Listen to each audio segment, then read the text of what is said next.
Assalamualaikum warahmatullahi wabarakatuh. Jumpa lagi di channelnya Mas Bambro. Dulur, gimana punya kabar? Semoga dalam keadaan sehat walafiat dan dimudahkan segala urusannya. Amin amin ya rabbal alamin.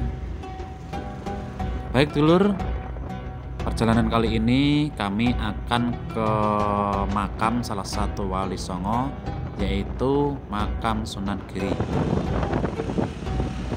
Makam Sunan Giri atau komplek pemakaman Sunan Giri adalah salah satu pemakaman khusus dari salah satu wali songo atau wali 9 penyebar agama Islam di Pulau Jawa.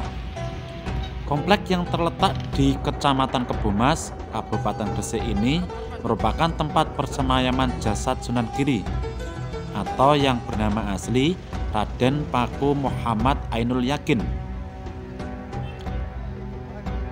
Selain jasad Sunan Giri, kompleks ini juga bersemayam jasad-jasad keluarga seperti Ibu Asih, istri, dan putra-putrinya.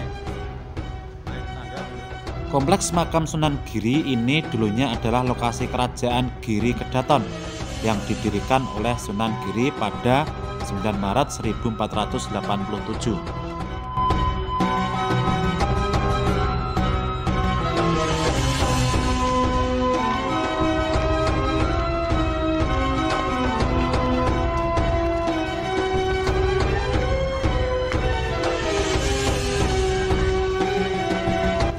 Dulur, untuk mencapai makam dari terminal bus kita harus naik ojek karena perjalanan sekitar 5-10 menit naik ojek.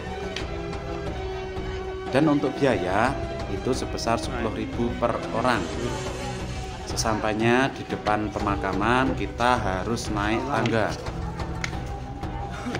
Nah, ini dulur penampakan kita menaiki anak tangga.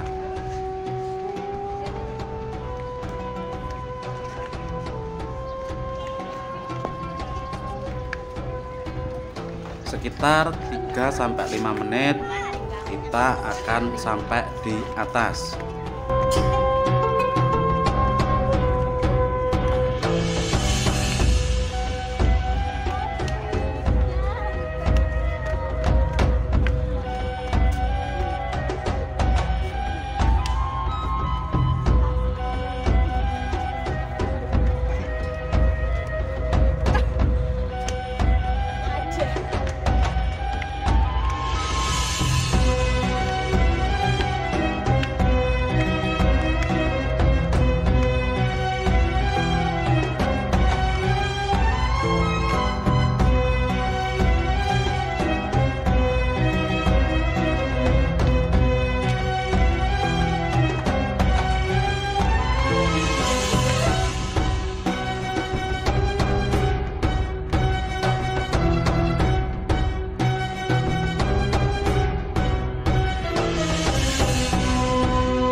Dulur, apabila panjenengan ziarah ke makam Wali Songo, salah satunya makam Sunan Giri, jenengan wajib membawa uang receh karena di sini banyak sekali orang meminta-minta atau pengemis. Jadi kita memberikan seikhlasnya saja.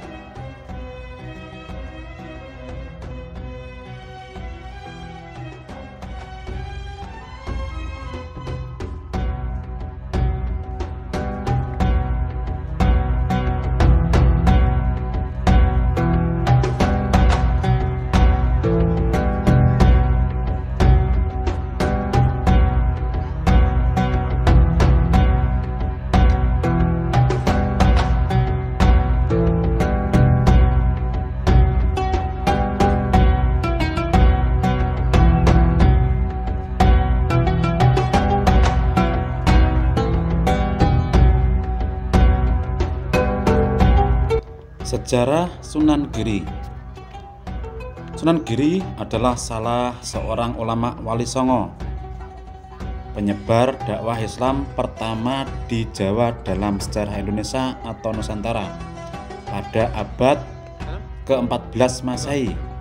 Seiring munculnya Kesultanan Demak dan menjelang runtuhnya Kerajaan Majapahit.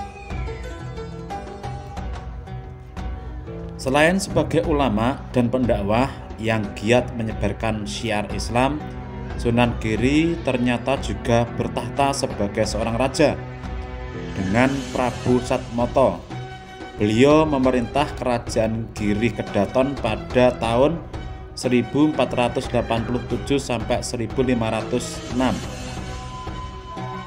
Berkedudukan di Gresik, Jawa Timur. Sunan Giri punya banyak nama lain atau julukan.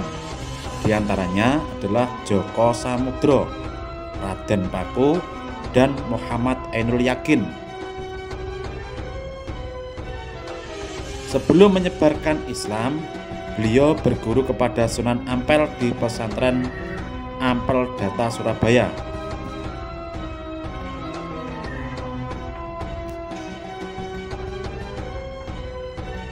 Di pondok pesantren itu, keilmuan Sunan Giri ditempa.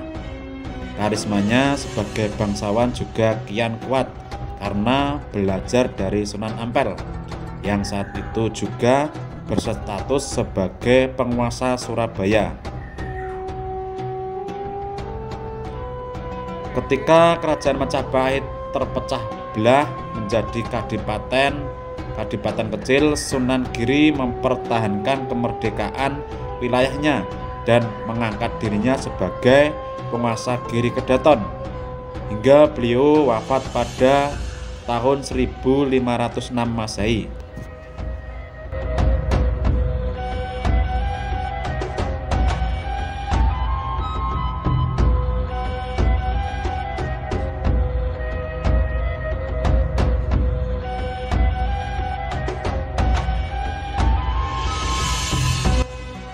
Muhammad Ainul Yakin mendirikan pesantren usai menuntut ilmu di pesantren Ampel di bawah bimbingan Sunan Ampel.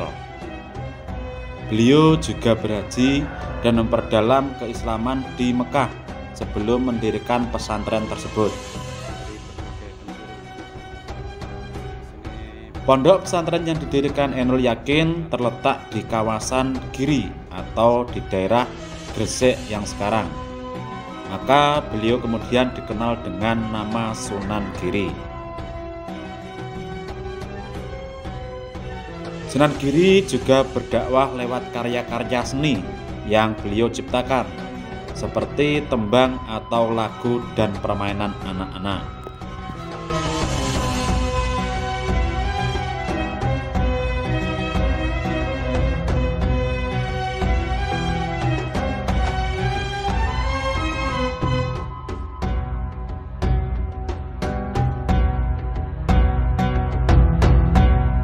Seperti halnya para wali songo lainnya, Sunan Giri juga berupaya merangkul tradisi lokal dan memadukannya dengan dakwah Islam, seperti selamatan, acara di keramaian, dan upacara-upacara lainnya. Taktik dakwah seperti ini cukup efektif dalam menarik hati warga yang di kemudian bersedia memeluk agama Islam. Karisma dan pengaruh Sunan Giri berhasil menggalang rakyat untuk bertahan ketika Kerajaan Majapahit terpecah belah sebelum akhirnya runtuh lantaran serangan dari Kesultanan Demak yang merupakan kerajaan Islam pertama di Jawa. Bersama para santri dan warga sekitar, Sunan Giri mempertahankan wilayah Giri dan mendirikan Kerajaan Giri Kedaton atau Kedatuan Giri.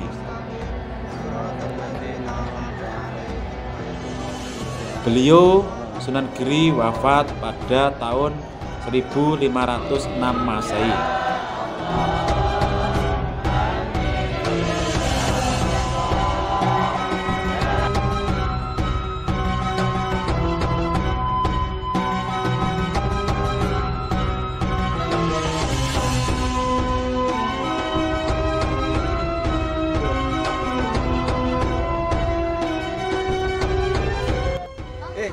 Dulur, itulah tadi perjalanan kami berziarah ke makam Sunan Giri yang berada di Gresik, Jawa Timur. Mohon maaf apabila ada salah kata. Akhiron, Assalamualaikum warahmatullahi wabarakatuh. Rahayu.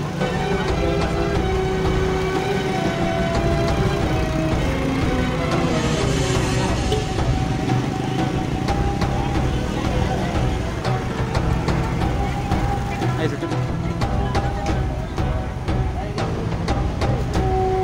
Ngecek lagi.